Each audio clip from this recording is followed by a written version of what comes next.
Welcome back, everyone. I can't believe how long it's been since I last spoke to you all, and I'm excited to be back. The Modern 20s have returned, and I'm sure you'll have noticed it is just my voice, Rebecca here.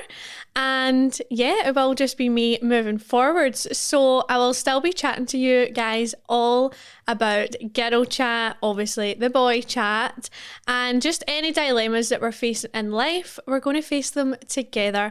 It can feel quite lonely in the Modern 20s era. Everything's new, everything's fast paced, society is just a bit crazy, but we are going to do it together, and hopefully my voice cheers you up every Wednesday or whenever you are listening to this. So I'm excited and I can't wait to hear all about everything that's been going on with all of you guys. But I thought I'd do a little quick catch up on what I've been up to, because there's been a lot going on, to say the least. I feel like at the start of the year, I was totally, like January to like May time, I was totally in the zone, working hard, not really going out. I'm sure you guys remember that. But everything was going really well, actually. So moving on from May time, it's just been absolutely hectic, and that's obviously why there was a bit of a pause on the podcast as well. But the podcast, I am promising you guys, it is going to be here every single Wednesday. I promise, okay? So yeah, what's been happening? Where have I been? So I've been on quite a lot of trips. I have been to Manchester, and yeah, we'll get into that soon. But I also have been to Marbella. So I went for a week away with my family, which was so fun. And my family, guys, there's my mum and dad. Then there's me, my brothers, and my sister. Now, me, my brothers, and my sister are very close in age. So this was the first kind of family holiday we went on that we were all like old enough to drink and go out. Like, we've never really done that as a family on holiday, and it's been ages since we've actually all went away together, the six of us. So I'm 23, my brother's 22, my sister's almost 21, and my youngest brother's 18. So you can imagine how fun that trip was. And I'm sure if anybody's got a big family, they'll know, like, when you get along with your siblings, it is so much fun in your house, or like a night out or a family event. So we had so much fun. And then also, my gran and grandpa came and met us for a few days. They were down in Murcia. So it was really quite a family affair, actually. So I loved that trip. And also my friend Holly, who you've met before, you've heard me speak about her probably as well. She is living in Marbella for the summer. So I got to see her basically every single day, and I had missed her so much. So that was really, really fun. And then I came home for a few days and I went back to Marbella again. Obviously, Marbella is my favourite place, and I'm going to be talking a little bit about Marbella today. I've got some news to tell you guys today, so I'm really, really excited about that. But stay tuned. It's coming. So yeah, I went to Marbella again with one of my friends, Danielle, and she lives in Ireland, so we always meet up, and we met in Marbella, and Holly was obviously still there living, and then my other friend Matthew from home also was there. So it really was a hectic kind of 2.5 weeks in Spain. Then I came home, and a week later I was going to Amsterdam with my gymnastics. So I was there representing Great Britain. I know, so random from me, but it was actually so much fun, and I had the best time, honestly, like such a good time. So yeah, I feel like I'm all tripped out, and I feel like I need to just focus a little bit again. However, I have one more trip, one more sunny holiday away. I'm going to Mykonos, and this is a big trip that I'll need to fill you guys in on soon, if the trip goes well. So I'll leave that to your imagination, but I've never been to Mykonos. I'm so excited. It is going to be unreal, and I feel like I've booked quite good places in terms of like people have gave advice on where to go and what to do, and it looks amazing. I'm just not sure what to wear. I've got some outfits and things, but it's not really a heels place. I feel like everybody's in sliders. It's on the beach, a lot of the like bars and clubs, and yeah, we'll just see how the vibe goes as I'm there. But I'm going for 6 nights, and I'm excited. So yeah, we're back. We are ready to smash life. Summer's nearly over, guys, and I just can't believe it's went so fast, but I hope everyone else has had some good summer memories. But yeah, so what are we talking about today, guys? There's a lot to talk about. So I have decided that every single week we are going to be doing a debrief of the week. I want you guys as involved in the podcast as much as possible because the modern 20s are so hard. They really are hard. So we need to be in this together or it's just never going to work. It's never going to work. We need a community. We don't want to feel alone. So yeah, hopefully my voice is going to help you with that. So I posted to my Instagram on the modern 20s. If you're not following, make sure you are. And the debrief of the week has a slight relation to me. Usually I'm going to do a debrief of the week totally open-ended, like it is a free-for-all, guys. But this week I kind of wanted to relate it to myself because I've got some news which I'm excited to get into. So, debrief of the week this week was, are you a homeowner? So I posted a poll, are you a homeowner, yes or no? And what I kind of expected is what we have. So are you a homeowner? We have 41% saying yes, you are a homeowner. And then 59% of people are saying no, they're not homeowners. Now, I totally did expect from the audience that is already there for the modern 20s for most people to not be homeowners. So that doesn't surprise me, but what I'm interested to know is, which I should have probably asked as well, like, are you a homeowner on your own? Have you got a partner? Because there's obviously loads of ways you can get onto the property ladder, but it just really does depend. So are you a homeowner, yes or no? And I'm so excited to say that I am officially a homeowner now as well. So I'm actually so excited about this, and it's like a new chapter. I've done it in a very different way to what most people probably do it. And I've done it all on my own. No, nothing towards anyone who's not done it on their own, but I'm actually really proud of myself, to be honest, to officially be a homeowner. So yeah, more to come on that. But yeah, I asked you guys to say, where is it? If you're not a homeowner, what do you think is the hardest part about getting onto the property ladder? Or maybe you have a house and you still face struggles. Drop them below for me. So a lot of you guys DM'd me and a lot of you guys wrote in the question box. It is a struggle, guys. Totally is a struggle. I'm going to go through my journey and how I've done it, but I wanted to hear from you guys first. And a lot of the things are very similar to what you guys are saying, so I'm sure we're all relating to things here. So someone's saying to me, it took me so long because people were bidding way higher and we just didn't have an extra 20k on top of the deposit. I wanted to give up, but eventually I got there. A lot of people have been saying this, it was like bidding wars, and it's like how you meant to get on the property market, the property ladder, whatever you want to call it, when it's your first time buying a house and you physically don't have the finances there to outbid someone. Like, you maybe have finances to put a deposit down of an X amount, say it is 10k, 20k, that you kind of can't go over that. And if somebody's outbidding you an extra 20k on top of that, it is really difficult. So yeah, it is hard. I can only imagine with that one. And it's so easy, guys, to want to give up and just be like, oh, fuck this, basically, I'm not doing it. But you're never going to get a house if you have that attitude. So, yeah, definitely one about being outbidded is a very common one. Somebody else is saying, I'm a homeowner now, but when I was looking, we kept getting crazy outbidded, crazy amounts, same again. Yeah, somebody's saying, a struggle is renting and saving for a deposit at the same time. This is only going to be so difficult because you're obviously trying to do both. And just to add, guys, I'm no financial advisor, trust me on that one, right? But I just feel like in this day and age, it's really, really hard to get on the property ladder. Like, the rate of mortgages right now is actually insane. And I just think, like, how physically are we all meant to get on the property ladder, especially if you're a single person as well trying to do it? It just seems so out with your reach. So that's why I wanted to talk about how I did it as well.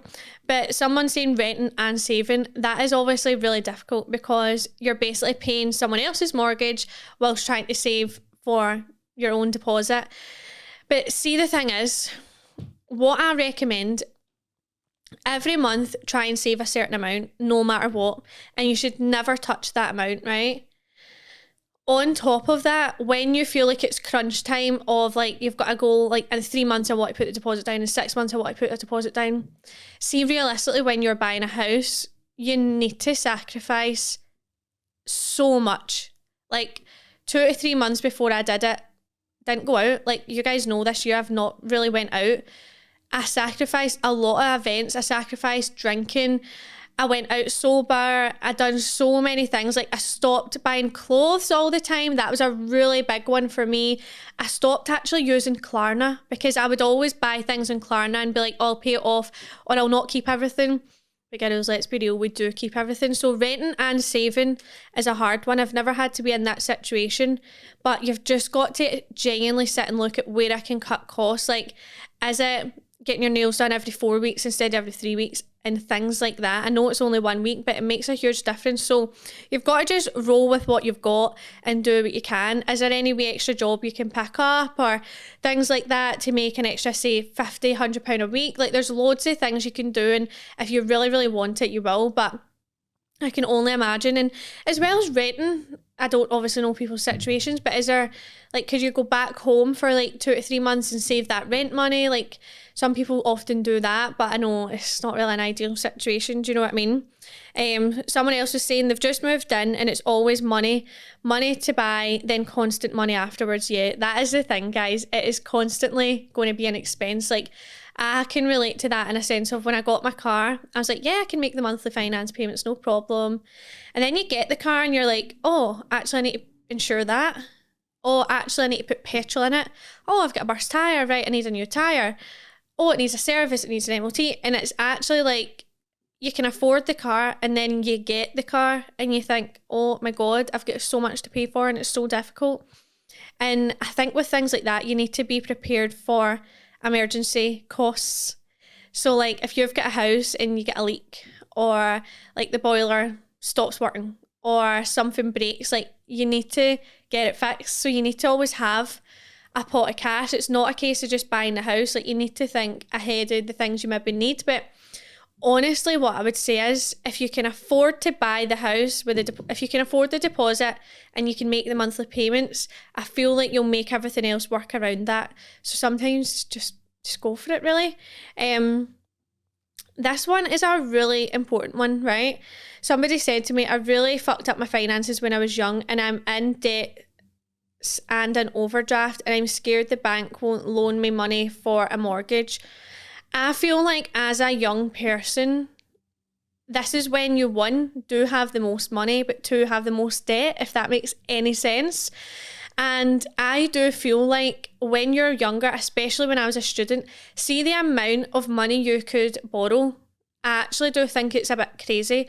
I was entitled to 5k a year student loan, like basically free of charge. Then I was entitled to, in year 4 at uni, so it goes up every year. At year 4 at uni, I was entitled to, I think it was like 3.5 grand overdraft. £3,500 overdraft.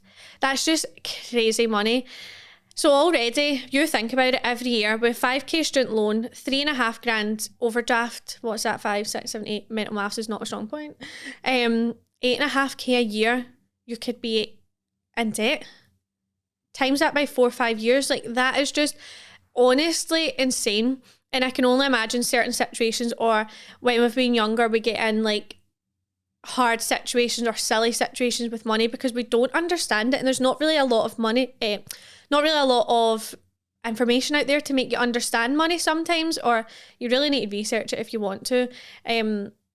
But when you're young, you just spend crazy money and do silly things, and it's part of growing up, guys. We do need to do it. Do you know what I mean? But yeah, the finances one is a big one. It's hard for me to give advice, guys, because I'm not obviously an expert, but I think I can relate to this. I was in my overdraft for so long and I was making good money, like, genuinely was, and I had the student loan, all of those kind of things, but I still always used my overdraft. Like, it was just really crazy. Like, when you know it's there, you know you can use it, or like a payment's coming out that you unexpect, or a payment's coming out that you do expect, and you're like, oh, it's fine, the overdraft here, it's free money, haha. But really, you need to try and not view it like that. So if you've messed up your finances now and you're scared the bank won't loan you, seek advice on that. Like, go to a mortgage advisor. I'm sure you can get free appointments for them to give you advice on what's the best method for you to get a mortgage, and for the bank to loan you money for that mortgage. Like, what things can you do to tidy up your finances? Is there anywhere you can cut certain monthly payments? One thing I did a little while ago when I was saving for my house was I went through everything I was paying for monthly. Like, I was paying for an Amazon direct debit. I don't even have Amazon. Like, I was phoning the bank like, this is not me. I had to cancel it. And yeah, it was like $8.99, but imagine that's coming out every month. And for starters, you're maybe not even using it, or it's not fucking you. But actually sitting like, am I actually using my Amazon Prime enough? Probably not. Or you maybe are. You might prefer Netflix, whatever it is. Or there's different things like every month you're paying for. It all does add up. So you need to try and be a bit more sensible and a bit clever with it. But I would get a mortgage appointment and see what they would recommend for you.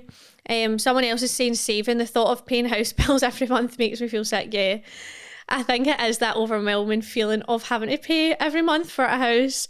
But at the end of the day, how amazing is it that you could own that house and that's your own property, and you can be so proud of yourself for getting that. So yeah, the saving of it is shit. Yeah, everything else is like on top of that is going to be shit. But at the end of the day, you're going to have a house. Like, how class would that be? Someone's saying, I'm 100% not ready to move out. Yeah, 100%, guys. Like, you might not be ready to move out at this point in time, but that's fine. There is absolutely no rush, and everybody does always say to you should stay at home as long as you can. And I do agree with it to an extent, but I think sometimes when you're ready to go, you're ready to go. Do you know what I mean? So if you're not ready, absolutely no hassle with that. Someone's saying mortgage interest rates are out of control at the moment, saving for deposit. Yeah. Mortgage interest rates are out of control, to be honest, and I feel like right now everybody's mortgage prices are going up at the moment. I've heard a lot of talk about that, and it is difficult. It is so difficult to get on the ladder right now, especially on your own. So you've just got to forward plan and think ahead if that's what you want, and saving for a deposit. I'm going to talk about this a little bit, right? Saving for the deposit. So I opened up the Cash ISA account about how many years ago, I don't actually know, right? Now, the max amount you could put in the ISA, FYI, you can't get one anymore. So if you've missed the boat, you've missed the boat. But for anyone that's got an ISA, you can save £200 a month in it. If you can try and save the maximum of the £200 every month, every year at the end of the year, you've got a lot of money in that account. Do you know what I mean? So you've got to try and think to yourself, right, even if it's £10 a month, see if you're not actually ready to move out yet, you're going to be ready to move out one day. So if you can have an account that is solely to save for a house deposit, have it. Don't think about putting it in your savings account. Don't think of putting it in your personal account or business account, whatever it is. Have a separate account that is for a house deposit only. That is what worked for me. I had my ISA and I saved only into that. Yeah, I was saving other money at the same time when I could, but the ISA honestly saved me, because every month I was trying to save 200. I didn't always do that, guys. It was only near the end of the process that I was like, right, it needs to be 200 a month going in there, and I need to be putting away more than that, to be honest, if I want to get this house. So every single month, save something, whether it's £10, £100, £200, it doesn't matter, because one day you are going to be ready to move out and you need to have finances there. Or you might meet somebody along the way and you want to move out together, and they might have money for a deposit there and then you don't, and it's like, oh, well, how can we do that? Like, how can it be fair? How can it work? So you've got to think ahead a little bit. And I do always say, like, live in the moment, have fun, but if you can put anything away, 100% do it, because it makes a huge difference. And that's realistically what I did. So I had a few DMs. That was just a few from the question box. let me go into the request because a lot of you were in there. Yeah, somebody said quite an interesting one. So, first time buyers just cannot compete with what some people have to offer on homes. We heard that one of the houses we put an offer in on, bear in mind it was an ex-council house, and it ended up selling for 40k over asking. Like, what the actual fuck?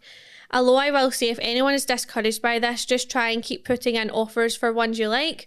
As the house we ended up getting was totally meant to be, and now I'm looking back, I'm glad we didn't get the other houses we wanted, because it's so true, what's meant to be will be, which actually is so true. Just don't give up. That's kind of the basis of what a lot of people are saying. Don't give up and just keep going with it. Keep putting offers in and just try, and see if you don't get accepted for an offer, it probably wasn't the right thing for you anyway. So you've got to just think, right, I just need to keep going and keep trying. So what have I done recently with buying a house?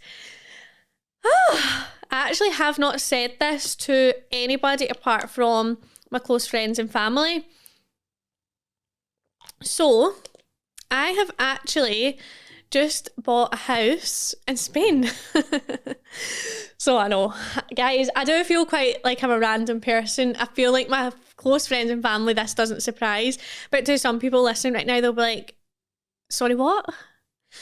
But yeah, I just bought a house in Spain because I was between two mindsets of, I'm ready to buy a house, but I just feel like to buy a house in Scotland, for me personally, just isn't really what I wanted to do. Now, this isn't me saying I'm buying a house in Spain to live in Spain. I'll get into that in a little second, but I just honestly don't want to be tied to Scotland. You guys have listened to me before. Some of you follow me on Instagram. You can see how often I'm traveling, and I love being in the sun. I love seeing new places. I love going to the same places over and over as well, like Marbella. And I just thought to myself, I want a house in Spain. That is what I want. And that's exactly what I did. And it's true, just go for what you want. So I bought a house in Marbella, and the location is amazing. It's like a 20-minute walk from the gym that I always go to. If you've seen me on Instagram, it's Real Club Paddle. It's such a good gym. It's less than 5-minute drive to the port. So you're away from the absolute nightlife, which would be crazy to stay on the port or anything like that. So it's like a few minute drives away from there, and it's not too far either. It's just absolutely perfect. And I actually rented an Airbnb last year, and when I was on my balcony, I was looking out onto like a building site of the houses, and I was like, oh, that looks like it's going to be amazing. It's like this brand new complex and things like that. And I was like, oh, maybe I'll get an Airbnb there next year or something, or whenever it's ready. And that's actually where I've ended up buying. So it's like life does a full 360 sometimes. So I have obviously put my deposit down, and it's been built right now. So it's all reserved. I've put the full deposit down basically, and yeah, I don't know what the fuck I'm doing. But life is just about trial and error, and more so my plan is to use that as an investment. I'm quite lucky that I've obviously got a good home life where I can stay at home right now, and I'm considering the options of moving abroad and things like that. With my job, I'm very, very lucky. I can work from anywhere, and I love that. I know some people aren't as fortunate as that, which is absolutely fine. But I'm using this house as an investment property, so I'm hoping to Airbnb it out. So if anybody's looking for an Airbnb in Marbella next year, it's not ready till next September, so we're on a waiting game right now, guys. But it's fine, it'll be ready one day. Hopefully it's ready early, actually. But yeah, I bought a house in Spain in Marbella, and I'm actually so buzzing. I just feel like to be able to say, do you know what, I've actually done this on my own. I've saved up this money. I've put the deposit down. I've dealt with a lawyer. I've done X, Y, and Z for this. And I've worked so hard for it. To be able to say that, I'm so proud of myself. And I'm a wee bit nervous for next year with, obviously, like everybody's saying, oh, you've still got to pay your monthly payments every month. You've got like your bills. You've got loads of things to think about. In Spain, like you've got like your community fee and all that, like for them to upkeep the complex and things like that. But yeah, I've got an apartment. I say a house, it's actually an apartment I don't know why I said house, but yeah, it's an apartment in a complex. It's brand new. There's going to be a pool on the rooftop. There's going to be a gym up the stairs as well. It's a 3-bed. It's got a beautiful balcony. And guys, honestly, see my bathrooms. They're actually stunning. Like, the design of it all is just unreal. So I'm actually so excited because, one, it's given me another business to make more money, which is a bonus as always. Like, that's great. But it's also given me somewhere that I can go anytime if I want to. If I want a holiday, I've got somewhere I can go. And I go to Marbella that often, guys, that I just think I'm actually, as well as paying monthly payments for like an apartment, do you know what I mean? So, and it's also given me, which I'm really happy to be able to do, somewhere that my family can go to if they want to as well. So like my mum and dad, they definitely deserve to be able to go to Spain and stay in that apartment, like, and it be like a cheap holiday for them, just need to get their flight over and just relax and just give back to my family. And I'm excited for that. And then obviously it's a brand new one, so I'm going to need to furnish it. So that's something I'm saving up for a little bit just now, to furnish it all so it's looking lovely. And I'm actually so excited. I've told my friends, like, when I get this apartment, we need to have like a mattress party, like just get all the mattresses on the floor and just have a pajama party. So I'm actually really looking forward to having, like, you know, I don't know if people do that, but it's like a lock-in sleepover. When there's like no furniture in it, we'll just have a kind of fun night, like my friends and my family. So that'll be really, really good. So yeah, that was quite big news. That's why I wanted to talk about it today, because you actually just do not know what's going to happen. But for anybody who's trying to buy here, it's definitely a lot harder. I feel like the process was actually quite easy for me. So a little bit about the process. I do things very spontaneous, guys. I personally didn't shop about, didn't really compare prices. I seen one apartment that I wanted and I got it. I think what people know about me, if I want something, that's what I want and that's what I want to get. And that is what I did. So I actually knew someone who was buying in that apartment block, or in that complex even. So I personally know someone who purchased there. And I had actually spoke to somebody else who was thinking about it as well. And I was like, this is the place to be. Like, this is amazing. And at the time when I was going through all the inquiry process and things like that, I kind of shat out of it and I thought, I'm not doing this. And then a few weeks went by and I thought, I really wish I just went for it. And I thought, do you know what? I'm going to see if it's still available, because they were selling so quickly and I thought, it's never going to be still available. And I thought, no, I'm going to see. And it was still there. And I thought, I think this is a bit of fate. So I just thought to myself, I'm going to just get it. This is mine. Like, I'd already envisioned myself in this apartment, like on the balcony, loving life. So I just thought, right, I'm going to just go for it. And I did it through a lawyer. So I didn't actually do it through an estate agent in Spain. I did it through my lawyer, who was passed on to me. A Spanish lawyer, obviously. You kind of need that for translation and things like that. And do you know, the good thing is, like, he can help me get like a Spanish bank account set up. You need an NIE number to purchase over there as well. That's like, I don't know if it's like national insurance number for us, the equivalent. So he can apply for that for me as well. It's just, obviously you need to do everything the right way. You can't do it without a representative, either a estate agent or the lawyer, and they obviously take a cut in terms of you need to pay them, obviously. So I think sometimes you think about a deposit and it seems quite achievable, and then you think to yourself, right, I need to pay my lawyer fees or the mortgage advisor fees, whatever it is that you need to pay for, depending on what way you're doing it. And you need to remember that there are these added costs to it. So yeah, that was kind of my process of actually getting it, inquiring about it. And honestly, see the process of me actually getting it, really simple, really straightforward. When you've got somebody to kind of call when you need something, it's absolutely fine. So anything I needed, I just phoned my lawyer. And obviously, when I was sending over my deposit, I was terrified. Like, I had anxiety that full week of it, like, coming to a head, of sending all the money, like the paperwork going through it. I had like, you know how when anxiety surges through your body? That's how I felt when I was buying this apartment. My full body was genuinely like rattling with anxiety. And you guys know, like, I'm not really that bad for getting those feelings, but that week, oh my God, I do really, really remember it. And I remember it just being like a surreal moment once it went through. Like, I was still panicking. And because you're sending a lot of money, bear in mind, I had to buy the currency in euros first. So basically what I did was I went through a company called Currencies Direct, I'm sure it is. And basically you're on the phone to them and they buy you. So say it was 10,000 euros. They bought me 10,000 euros at like a good rate. Then I put in, and they tell me how much 10,000 euros cost. So say it cost me £9,000, just to keep numbers simple here. I had to buy that and put it into Currencies Direct, and then I had to add a recipient to send it to, which was obviously send it to the company that I was buying the house from, like the builders and things like that.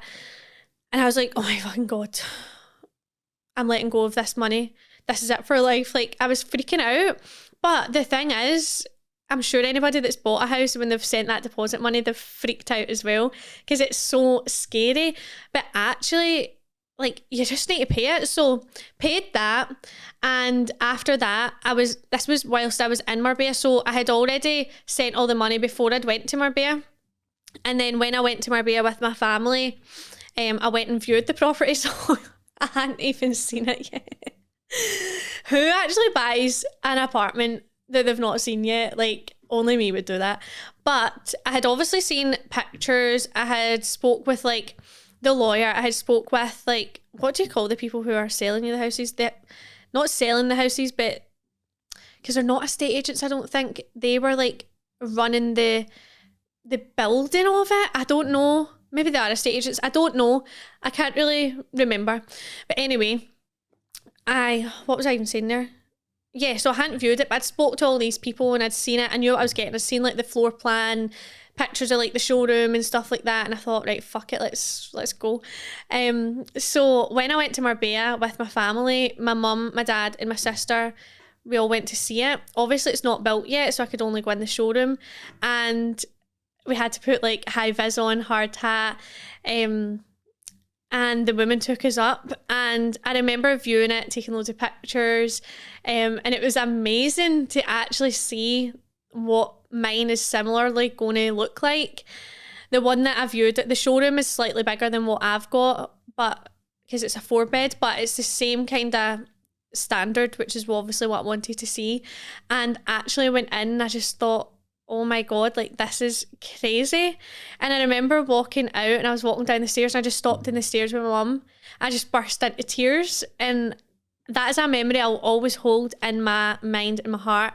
And I just burst into tears because I just thought, I can't believe that I've done this. And when I started crying, my mum was like, Rebecca, oh, like, she didn't know what to say. She was like, you regret it, don't you? And I was like, no. I was like, I'm so happy. And I don't really get that emotional often, but that just hurt me. Like, it hit me so much, and I thought, I can't believe I've physically done this. And you know, the moments, it's going to be like a hit or miss moment where you go to yourself, think, fuck, what have I done? Or it's going to be like, oh my God, this is amazing. I was really nervous for what way it was going to go for me, and it just solidified how I feel about it, how confident I feel about getting this property, and I just felt amazing. Like, I felt so good about it. So I think you just know when it's right, and I think nerves are normal as well. Like, you're going to feel like you're making the wrong decision, you're going to feel like you regret it, but actually it just felt so right. So I'm really proud of myself for doing that. And then the week I went back to Marbella, I signed like all the documents. I've actually got a parking space as well, guys. So if anybody's bringing a car over, feel free to get in the parking space if you're in my Airbnb. But yeah, I've bought a house. I'm a homeowner. I actually don't even know how that's happened. But yeah, that is the process. Obviously, my payments don't start till next year, so we'll see how I go on with that. But I'm so excited, guys. Honestly, it just feels like the right time. It feels like the right place. Just everything feels right. Everything feels so good. So I'm buzzing, absolutely buzzing. And I just can't believe it. So that is my debrief of the week pretty much in terms of catching you up on big life events. But something else that I'm really looking forward to is obviously having the podcast back. I'm so excited. We've actually got some guests coming up as well, and I'm really looking forward to that. Some kind of random but funny guests coming on, and I know you guys will like it, so keep listening out and watching the socials for who's coming on. But also recently I feel like I've took a lot of leaps with business. I've been really working hard on growing my business, and to be honest guys, I don't really want to talk too much about coaching and fitness because I know that's actually not why you guys listen to this. I know you guys listen to the chat, the gossip, you want to feel driven, and yeah, all of that is what I do as well within my job, but also it's not for me to force it upon you. So yeah, I'm looking forward to my new program launching, UVU 2.0. That is what it's called. And maybe by the time this podcast is out, it'll probably actually be out. So check my socials at Get Fit with Reb if you're not already, to make sure you're up to date with what's going on there. So yeah, I'm looking forward to that new program launching. And obviously I'm going to Mykonos this week, guys, and I don't really know how much I want to say about this just yet, but it's definitely going to be a trip that I need to fill you guys in on. I'm basically going on my first vacation. I can't believe I just said that. However, I'm very much when it comes to dating, I've been very open in season 1 about my dating life, and long may it continue, to be honest. I feel like over the past few months, obviously I've got a new kind of, it feels funny to say this, but I've got a new direction of life. I don't want to say too much just yet. I want to go to Mykonos and fill you guys in on everything that's been happening over the past few months in terms of boys. But it's been really exciting, and I feel like there's a new chapter coming up in my life in terms of relationships, which I'm excited about, and we'll see what happens. What's meant to be genuinely will be. So I just think, do you know what? Just go for it.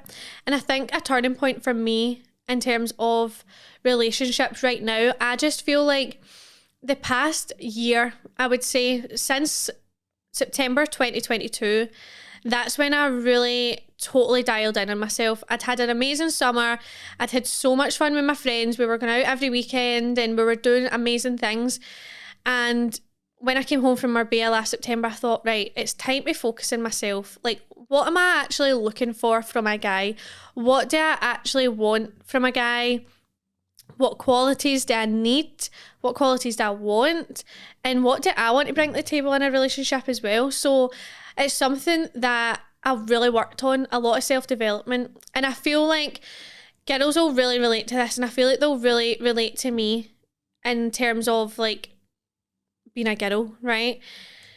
You go through really hard breakups. You go through really shitty times with previous boyfriends, previous situationships, and it really does knock your confidence. And I think from a personal standpoint, I definitely always went for the wrong kind of people, but at the time I thought it was the right person for me. So I feel like I've got a new outlook on relationships, and in January I said to myself, right, I've kind of worked on myself up until Christmas now. In January I thought, right, I want to date again. I want to get myself out there. I want to date, not to marry. I want to date for experience. I want to date to find out my standards and where they're at, and exactly find out what I want. Because see, if you don't actually know what you want in a partner, you don't know the qualities, you're never going to look for that in people. Yeah, going with the flow is great and getting to know people is great, but for me personally, if I've went on a date with someone, I'm very harsh in the sense of I generally know in the first 5 minutes of meeting someone whether they're right for me or not. I've worked on myself so much that I feel like I'm a better judge of character now, and the people could be really nice and whatever else, but they're just not right for me. And I just began to hold myself to such a high standard, to the point where it was almost like the standards were unrealistic. And I just think you can go one of two ways here. You can keep dating and you can keep seeing someone and you can think, oh, do they meet everything that I want? You can have that conflicting mindset. Or you can think to yourself, I'm not dropping my standards for nobody, because I promise you someone will meet those standards. Is everything perfect in life? Absolutely not. But genuinely, you should never drop your standards for anybody. Why in this day and age I feel like we need to settle, I find it crazy. Like, there is so many people out there. There's so many ways to meet people. There is so many ways to communicate, to date. Like, the sky is the limit when it comes to dating. Like, you could go on a date in another country and you could make it work if you really like that person. Or you could go on a date from somebody local. You could meet somebody in a dating app. You can meet somebody in a night out. You can meet somebody in the gym, a coffee shop. You can meet people anywhere. People DM you, like social media. There's so many ways to meet people. Like, people meet their partners on like TikTok and all that now, which is just crazy. But it just generally shows the way the world is going. You can meet people however you want to meet people. And how I've like adapted best to this is just to be more open-minded. Not everything will be perfect, I totally get that, but be open-minded to what you really want from a partner, and be open-minded to dating, because it's really easy to close yourself off for so long when you've been hurt in the past. But realistically, you're never going to heal if you avoid it all the time. So for me, I just thought, you know what, this year I'm going to throw myself into dating. And I went on, I'm not like saying I'm a serial dater, right? But I did go on a lot of dates to get me to a point where I felt ready to, at a point, to kind of let somebody in. So until you get to that point, you're never really going to know. And you might not meet the right person for you from the get-go. You might meet or you might go on your first date being open-minded and you're like, this is the one. You actually don't know. But if you don't try to date, you're never going to know. So I really do recommend, if you've been struggling, you don't know what you want from a guy, you're always going for the wrong people, like, get dating experience. I know a lot of people want to date to marry, but let's be real here, like, that's not everyone's intentions. Like, you go out with a lot of guys and the intention is not to date to marry you. Sometimes it will be, sometimes the intention is maybe just to do other things, obviously, which is obviously fine. Just need to always make sure you're on the same page as somebody else, to be honest. So yeah, dating has been interesting for me recently, to say the least. And I'll not share too much yet, but if you keep listening to more episodes, I'm going to go into it in a lot of detail. And yeah, Mykonos is coming up, so yeah, I don't know what else to say. I actually get kind of nervous when I talk about things like this, because like, I feel like sometimes things are precious to you, or like sometimes I don't really care about judgment, but I feel like when it comes to dating, like, it's very easy to judge people, like, oh, they always go on dates, like, what are they doing, like, oh, they never leave the house, they don't give anyone a chance. Like, there's total opposite sides of it. But just get yourself out there, guys, build some confidence, get on Hinge, get on Tinder. I actually stand by it. It's really good way to build your confidence, get yourself out your comfort zone. Comfort zone's an easy place to be, but are you going to meet anybody there? Absolutely not. So yeah. Also, one more thing I'm going to say about dating and relationships. You also, as much as I've got high standards, right, you're going to get out of a relationship what you put into a relationship. So even although you've got high standards, which I do think, girls, you need to hold yourself to high standards in terms of what you want, but you've got to think, like, what actually am I offering here? Because you've got lots to offer, but you need to actually offer that. Like, don't close yourself off and play it cool all the time. And that's something I used to do all the time. Honestly, guys, like, I used to play it cool and think, oh yeah, let's play the game and all that. Like, who can be arsed? Be yourself. Like, honestly, get what you want out of these dates and get what you want out of like these relationships. You need to actually put yourself in a situation where you've got stuff to offer as well. So don't play the game, the mind games. It's a load of rubbish, right? We want to have healthy relationships, so we've got to put healthy feelers out into the world. We don't want toxicity, guys. We want to have healthiness. That's what I'm for now. And yeah, that's just my view on relationships right now. I feel like I'm going in a new path right now in terms of relationships. And if things don't work out, guys, so be it. Like, genuinely, so be it. At least you can say you tried. So yeah, I'm a homeowner. I'm going to Mykonos, and there's a new path of relationships for me right now. So yeah, I'm going to close off there. I hope you guys enjoyed episode 1 of season 2. Actually, I'm so buzzing to be back. It feels so nice just to talk out in the open. And this is a safe place, guys. Please always feel free to write in any point. You don't need to wait until I've got a poll up or a question box. Feel free to write in with something that you want me to talk about or you want to hear my opinion on. Anything. But we are also going to be going on YouTube as well. So if you're watching this on YouTube, hey, if you're listening through your AirPods right now or wherever you are, maybe I'm playing through your Alexa, hey. But yeah, just make sure you're following across all socials. We've got at the Modern 20s on Instagram, TikTok, and YouTube as well. And remember, it's me, I Get Fit with Reb, bringing you all the gossip, the chat, and we're here for a long time. So I hope you guys like listening to episode 1 and keep everything coming. Love you guys. Bye.